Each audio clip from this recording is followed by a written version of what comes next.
Esse vídeo eu vou falar sobre a sepse neonatal precoce em recém-nascidos a termos ou prematuro tardios e tudo que você precisa saber para atuar de forma consciente, com embasamento na literatura, nesses casos de sepse ou risco de infecção. Espero que vocês gostem, deixem suas dúvidas aqui que eu vou respondendo. A sepse neonatal é uma das principais causas de morbimortalidade no período neonatal e compromete muito o prognóstico desses recém-nascidos. Então, é dividida em precoce e tardia, tudo bem? Por que essa divisão? Porque tem, etiologia e, consequentemente, fatores de risco e tratamento diferentes, tudo bem? Então, a sepse precoce tardia tem uma divisão na literatura que é até 48 a 72 horas, né? O CDC fala 72 horas e a maior parte dos estudos internacionais, inclusive a Rede Brasileira de Pesquisas Neonatais, usa o corte de 48 horas. Então, essa sepse precoce até 40 a 72 horas está relacionado a fatores gestacionais e do período periparto. Enquanto que a sepse tardia é após esse período e está relacionado à prematuridade, restrição de crescimento intrauterino, muito baixo peso ao nascer, o estado nutricional do recém-nascido, está relacionado também com a infraestrutura do local e procedimentos invasivos, parenteral, catéter, ventilação, antibiótico terapia prévia, Então é só a gente lembrar desse nosso prematuro extremo, que ele tem uma deficiência nutricional, ele tem uma idade gestacional baixa, o peso menor, É um paciente que está entubado, tem ventilação mecânica, tem múltiplos acessos, está com nutrição parenteral, está em jejum, usou antibiótico precocemente. Então, a sepse tardia é esse paciente, tudo bem? Enquanto que a precoce é o que a gente vê sempre no alojamento conjunto. Então, será o foco da nossa aula de hoje, a sepse precoce. Eu baseei a nossa aula nesses dois documentos principais, um da Sociedade Brasileira de Pediatria, de 2022, e esse outro da Academia Americana de Pediatria. São documentos complementares, tudo bem? Então, vamos lá. Um pouquinho sobre a epidemiologia da sepse precoce. Precisamos lembrar que a incidência e a mortalidade vão variar de acordo com a idade gestacional e do peso ao nascer. Em prematuros tardios e recém-nascidos a termo, a incidência varia de meio caso a cada 1.000 nascidos vivos, e a mortalidade de 2 a 3%. Nos prematuros de muito baixo peso, ou seja, com peso ao nascer menor que 1.500 gramas, essa incidência aumenta para 1,5 a 3 casos a cada 1.000 nascidos vivos, tudo bem? Essa é a epidemiologia norte-americana, E a mortalidade varia de 29 a 36%. A gente nota também nos Estados Unidos uma diminuição da incidência ao longo dos anos, variando de 3 a 4 casos para 0,8 casos por 1.000 nascidos vivos. É uma taxa baixa, tudo bem? E a gente vai ver e comparar com a nossa realidade aí brasileira, tá certo? Vamos lá. Lembrar que, então, no Brasil, em alguns outros países em desenvolvimento, esse diagnóstico de sepse precoce é superestimado.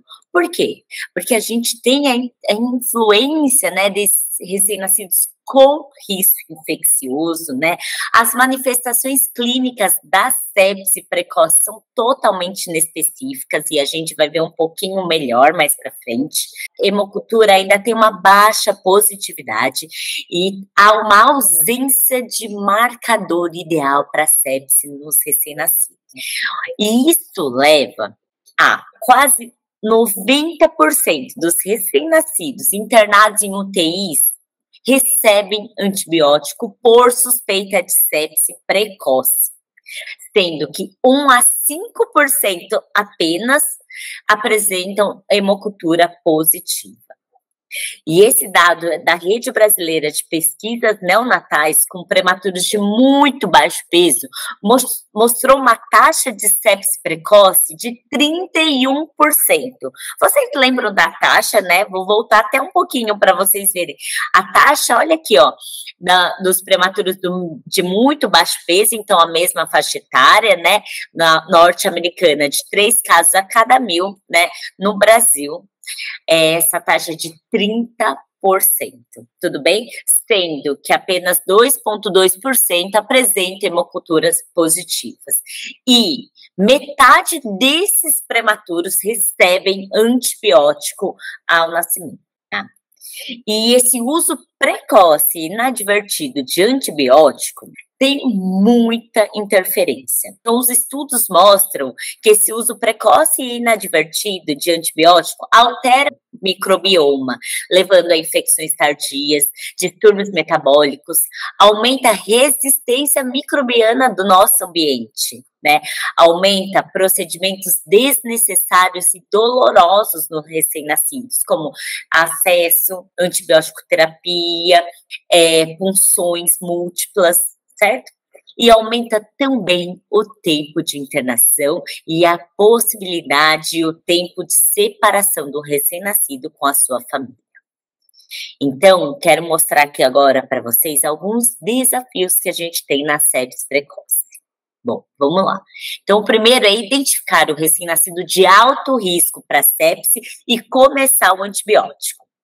Segundo, distinguir o recém-nascido de alto risco, aparentemente bem, com o recém-nascido com sinais clínicos que não requerem tratamento, como, por exemplo, um distúrbio respiratório adaptativo, né? Ou uma taquipneia transitória do recém-nascido. E a terceira, descontinuar o antibiótico uma vez que a infecção seja afastada. Lembrar que esses desafios podem ser garantidos, né, através da gente se manter atualizada com as últimas evidências possíveis e focar na nossa e confiar na nossa avaliação clínica seriada. Então vamos lá, quais são os fatores de risco para sepse precoce? Bom, então, são os fatores clássicos, né? Então, o trabalho de parto prematuro, a ruptura prematura de membranas maior que 18 horas, colonização materna pelo estrépito do grupo B sem profilaxia adequada, sinais e sintomas maternos de infecção. E aí a gente vai focar aqui na corioamnionites, que é um dos principais fatores de risco para sepse precoce. Febre materna 48 horas antes do parto, infecção urinária não tratada ou com tratamento inferior a 72 horas, práticas obstétricas específicas, como, por exemplo, a circlagem. E aí, alguns outros fatores relacionados ao recém-nascido, como a menor idade gestacional, menor peso ao nascer, o Apgar do 5º minuto menor que 7, baixa condição socioeconômica materna, a raça negra e o sexo masculino também aumentam o risco por conta de questões genéticas, tudo bem? E os principais agentes na sepse precoce são E. coli, principalmente nos prematuros, o estrépito do grupo B, né, nos bebês a termo e prematuros tardios, a listéria, que a gente tem poucos casos no Brasil, mas ela é um agente bem importante norte-americano, o ureaplasma parvo e o ureaplasma urealítico, que também são mais prevalentes no caso de corioamnionites, e as enterobactérias de uma forma geral. Bom, vou falar um pouquinho mais aqui sobre o estrépito do grupo B, certo? Porque ele já foi o agente principal da sepse precoce no período neonatal. Ele já foi responsável por 90% dos casos de sepse precoce. E eu quero mostrar um pouquinho aqui dele. Lembrar que 10 a 30% é a colonização do trato genitário e gastrointestinal das mulheres em idade fértil. Aproximadamente metade das gestantes colonizadas transmite o estrépito para o recém-nascido. E 1 a 2 desses recém-nascidos desenvolvem sepse precoce na ausência de antibiótico profilaxia intraparto. E vou falar também um pouco também da coriomielite, porque ele é um dos principais fatores de risco para sepse neonatal precoce. E sua classificação mudou um pouquinho, né, a partir desse artigo aí, de 2017. Então, o que a gente entende como coriomielite hoje? É uma inflamação ou infecção intrauterina. E quais são as definições clínicas da coriomielite? Então, a presença de febre materna, sem outra causa identificada, mais um dos outros critérios: taquicardia fetal, leucocitose materna, presença de líquido amniótico purulento. Tudo bem? Isso mudou, então, desde 2017 aí. E a gente só consegue confirmar a coriomielite, né, se a gente tiver a suspeita clínica, mas alguns achados laboratoriais. Principalmente os achados infecciosos no líquido amniótico, né, o gram positivo, a cultura positiva, e o histopatológico com infecção ou inflamação da placenta ou das membranas fetais ou dos vasos umbilicais. Então, para isso, a gente precisa solicitar o anátomo patológico na suspeita de coriomielite. Lembrar que na sepse precoce, a clínica é muito inespecífica. Então, para a gente conseguir fazer um diagnóstico precoce de sepse, precisamos associar os fatores de risco maternos e neonatais, as manifestações clínicas e os exames laboratoriais. E desses sintomas inespecíficos, eu vou citar aqui alguns. Então, instabilidade térmica, né? Então, lembrar que o recém-nascido, ele faz tanto hipertermia quanto hipotermia na sepse. Dificuldade respiratória, né? Que está presente em quase 90% dos casos de sepse neonatal. Apneia, letargia, irritabilidade, né? Alterações de trato gastrointestinal, como recusa alimentar, vômitos, distensão abdominal, né? Diarreia, intolerância à glicose, com hiperglicemia, icterícia idiopática ou sem causa aparente, e outros sintomas mais importantes, com instabilidade hemodinâmica, né? Ou seja, taquicardia, hipotensão, choque, sinais de sangramento, né? Então, sangramento excessivo no local de punção, hematúria, presença de petequias e até uma CIVD, né? Uma coagulação intravascular disseminada.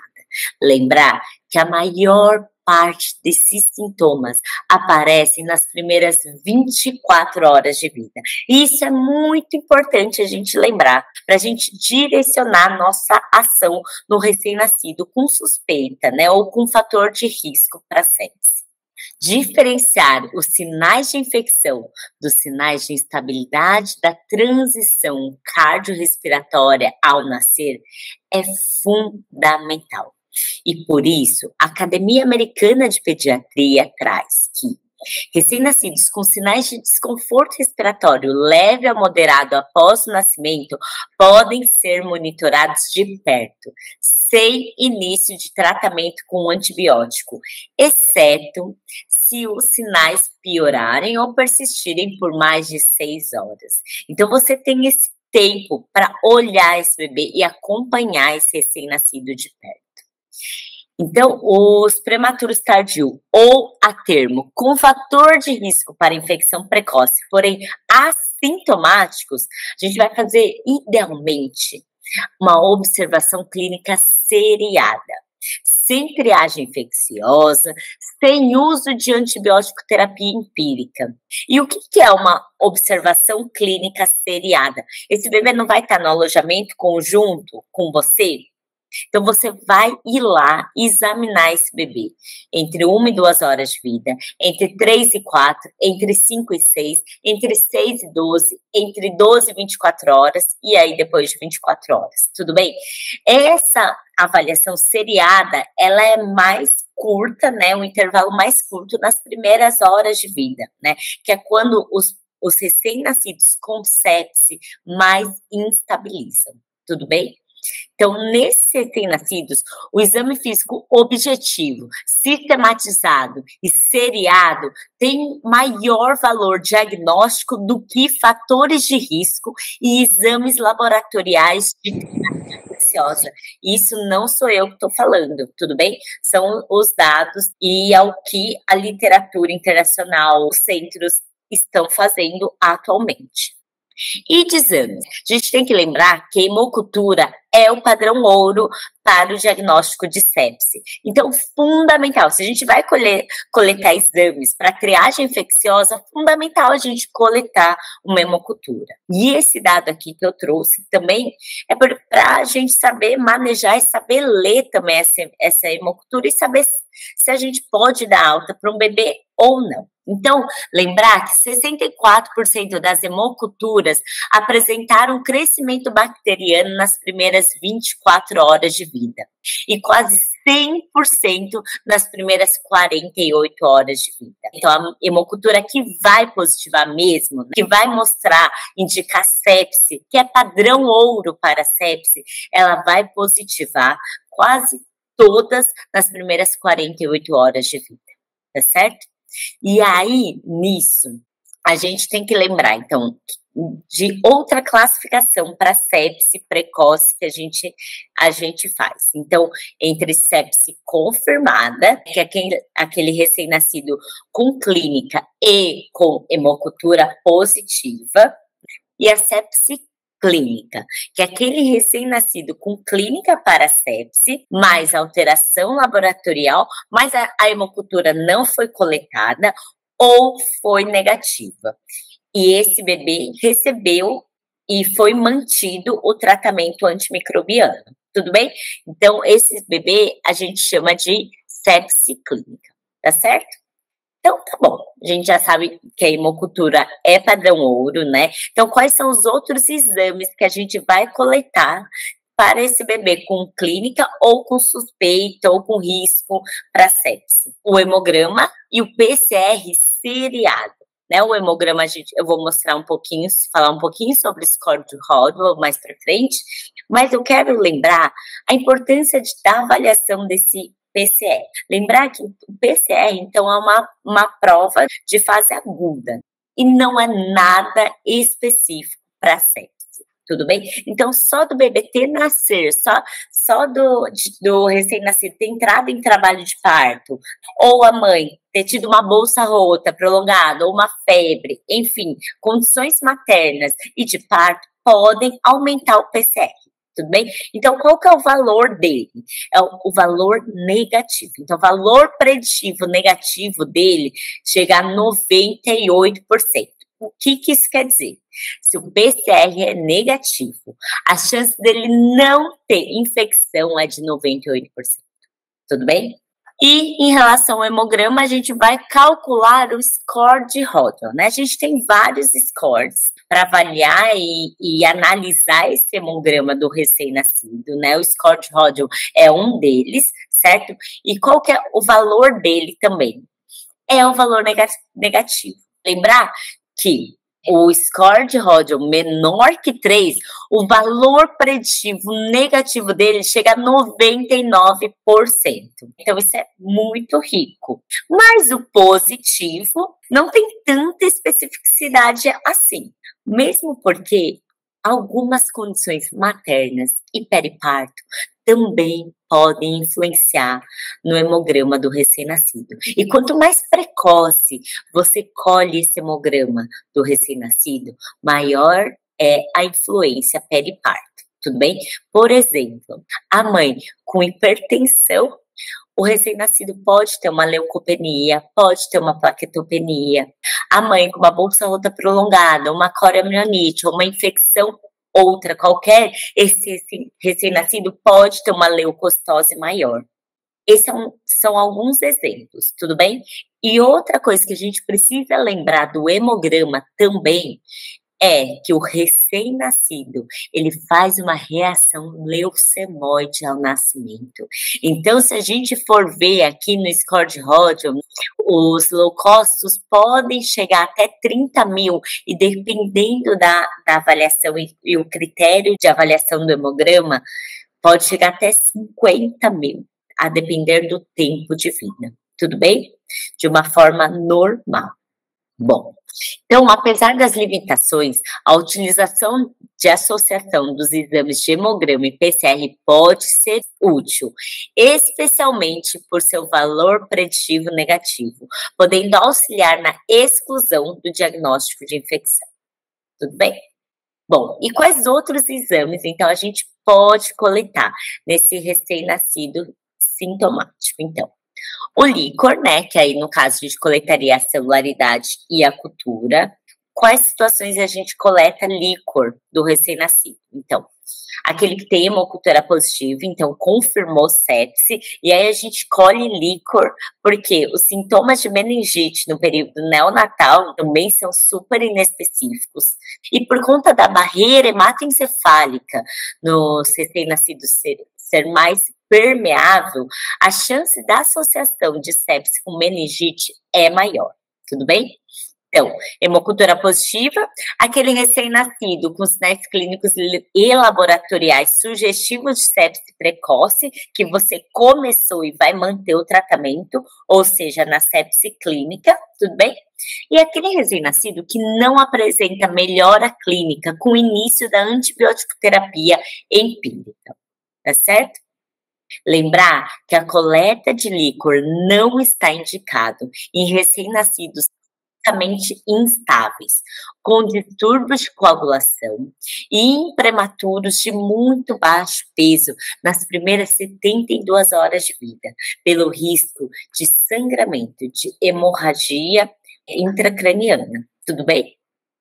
Bom, e outros exames também, como a hemocultura, que a gente vai solicitar para avaliação da sepse precoce, apenas em recém-nascidos sintomáticos, com diagnóstico pré-natal de malformação urinária. Tudo bem?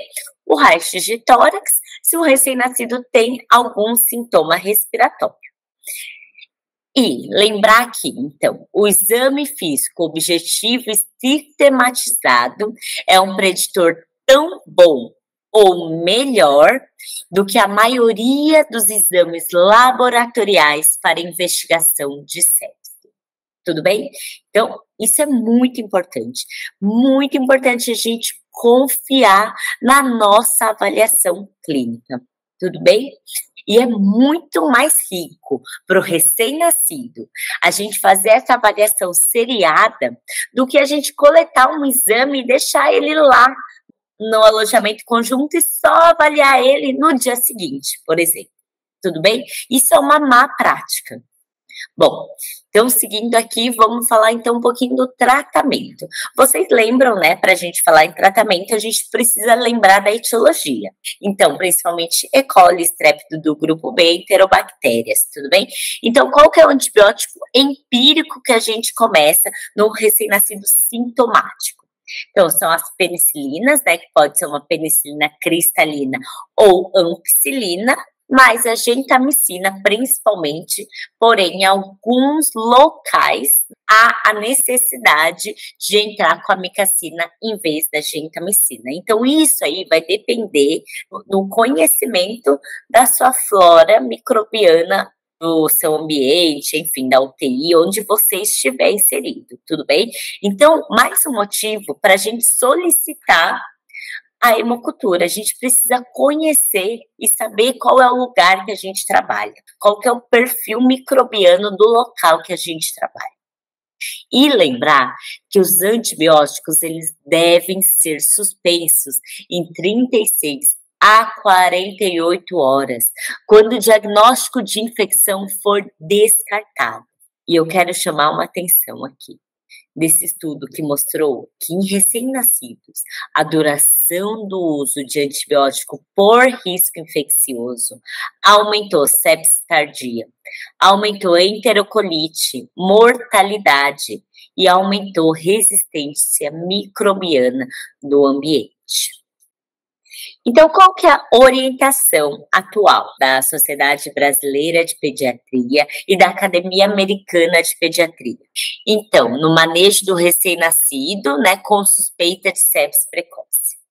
Então, na suspeita clínica de infecção, a gente vai fazer a triagem infecciosa e iniciar o tratamento com antibiótico. Tudo bem? Então, o bebê tem sintoma, a gente faz a triagem e começa o antibiótico. Necessariamente, a gente vai reavaliar esse antibiótico nas primeiras 36 a 48 horas. Tudo bem? Se as culturas vierem negativas, o recém-nascido evoluiu bem clinicamente e a triagem também é negativa, a gente vai suspender essa antibiótico-terapia até 48 horas. Tudo bem? Se as culturas vierem negativas, mas o quadro clínico estiver sugestivo, né? A triagem laboratorial alterada, a gente vai considerar, então, sepse clínica e vai completar o tratamento. E adequar o antibiótico de acordo com a cultura, se for positiva. Tudo bem? Tranquilo? E aí a literatura traz também 3 tipos de manejo do risco de infecção em recém-nascido com idade gestacional maior que ou igual a 35 semanas, tudo bem? Porque a condução do recém-nascido com risco infeccioso menor que 35 semanas é um pouquinho diferente, porque esses são bebês que têm maior risco de sepse. Lembra?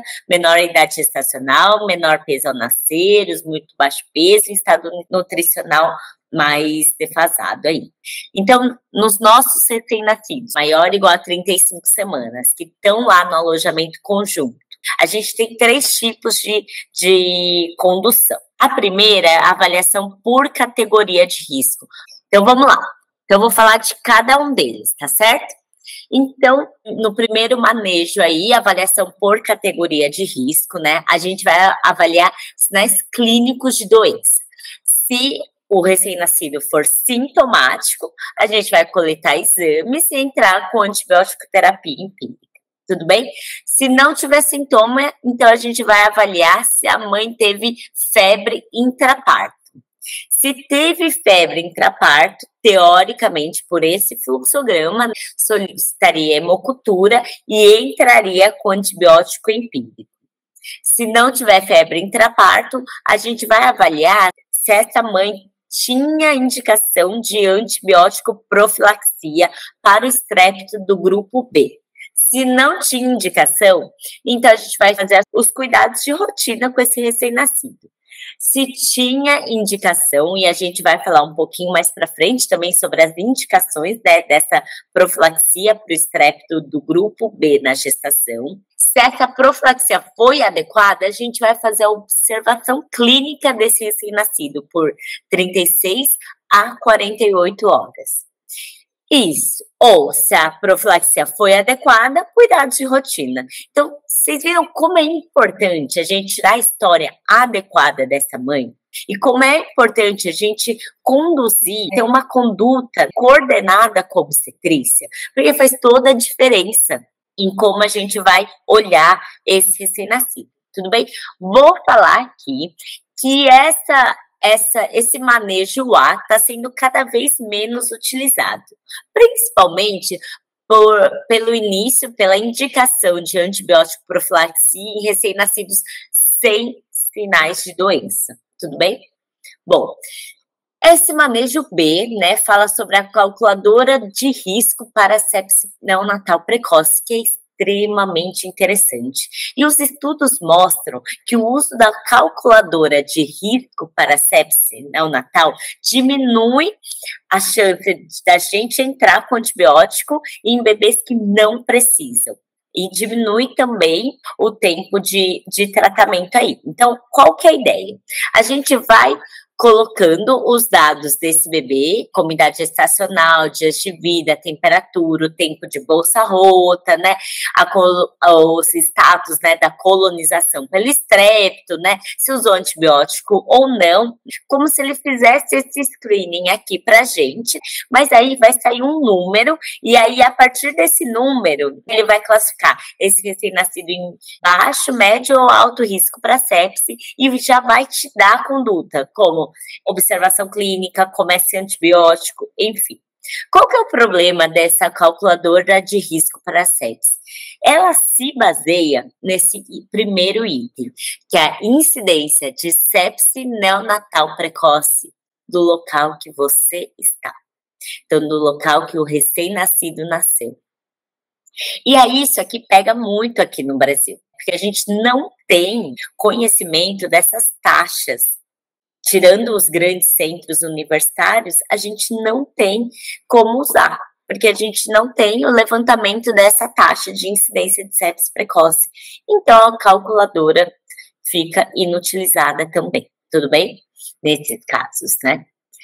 Então, sobra essa avaliação clínica seriada, tudo bem? Que é o que está sendo cada vez mais indicada pela literatura. O que é isso, né? Então, a gente vai avaliar clínica de doença. E se esse recém-nascido tiver clínica de sepse, a gente vai coletar exames e entrar com antibiótico. Tudo bem? Se não tiver clínica de sepse, a gente vai avaliar a temperatura materna intraparto, se ela teve febre, ou se ela teve uma antibiótico profilaxia indicada, porém inadequada para o estrepto. Tudo bem?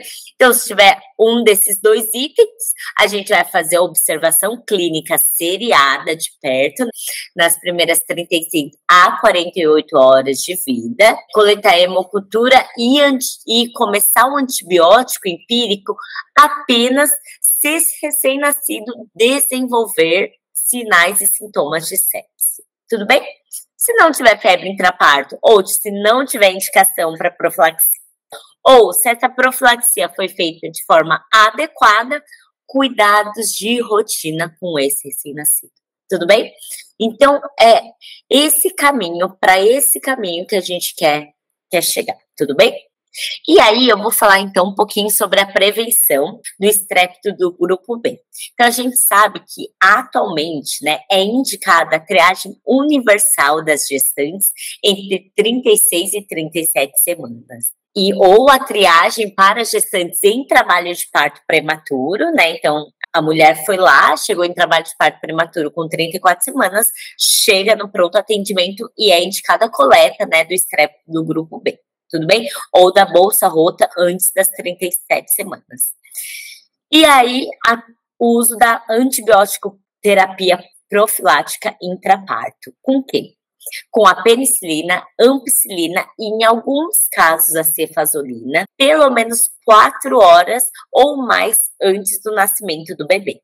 E aí, eu vou trazer aqui um pouquinho, né, sobre a profilaxia intraparto do estrepto do grupo B. Eu sei que é uma parte obstétrica, né, mas para a gente faz toda a diferença. A gente precisa saber se essa mãe tinha indicação de receber profilaxia e se essa profilaxia foi feita de forma adequada ou não, para a gente seguir nosso fluxograma. Tudo bem?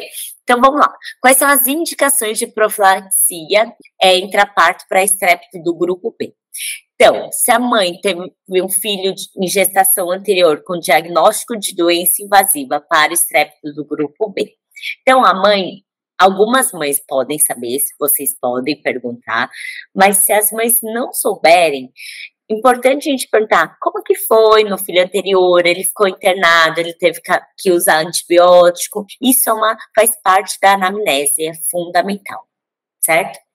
Em relação à gestação atual, então, se fez a triagem para a colonização do estrepto do grupo B e a cultura foi positiva, exceto se for uma cesárea eletiva, né, ou seja, fora de trabalho de parto e com membrana íntegra, tudo bem?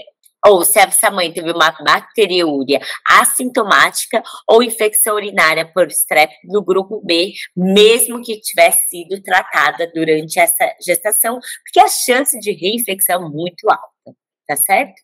E intraparto, então, se a cultura para estrepto do grupo B não foi realizada ou é desconhecida, a gente vai fazer a profilaxia nas seguintes situações. Se foi um trabalho de parto prematuro, se for uma bolsa rota prolongada, se tiver febre materna intraparto e se a pesquisa intraparto foi positiva, né, para o estrepto, e se ela foi positiva e tiver um fator de risco.